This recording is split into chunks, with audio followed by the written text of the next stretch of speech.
वकील अलबेला की शानदार प्रस्तुति। बुलेट सज गिरला, बुलेट सज गिरला। डीजे राजा बड़ी घरदौर चौक। रिमझिम रिकॉर्डिंग स्टूडियो सिमरी बख्तियारपुर। लहक गले मुखिया के धाका हो, हाँ बुलेट सज गिरला। लहक गले मुखिया के धाका हो, हाँ बुलेट सज गिरला। सुनल जनता खुश भेल तहियो मुखिया खड़ा भेल। सुनल जनता खुश भेल तहियो मुखिया खड़ा भेल। टूट गले गाड़ी के चाका हो, हाँ बुलेट सज गिरला। लहक गले मुखिया के धाका हो, हाँ बुलेट सज गिरला। बुलेट सज गिरला, बुलेट सज गिरला। डीजे राजा बड़ी घरदौर चौक।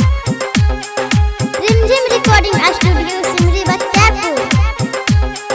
हाय डीजे राजा बड़ी घरदौर चौक। हाँ हर दिन में मुखिया सबके बोलाबै छै, सबके बोलाबै छै, सबके हाँ हाँ बुलेट पर बैठा के मुखिया सबके घुमाबै छै, सबके घुमाबै छै, सबके भैया भर दिन में मुखिया सबके बोलाबै छै। बुलेट पर बैठा के मुखिया सबके घुमाबै छै। मुखियन कान पीट के अपन छाती हो, हाँ बुलेट सज गिरला। लहक गले मुखिया के धाका हो, हाँ बुलेट सज गिरला। बुलेट सज गिरला, बुलेट सज गिरला। डीजे राजा बड़ी घरदौर चौक। रिमझिम रिकॉर्डिंग स्टूडियो सिमरी बख्तियारपुर। हाय डीजे राजा बड़ी घरदौर चौक। हाँ हाँ रास्ता पेहरा गली कुची चलै छै निहार के, चलै छै निहार के, चलै छै।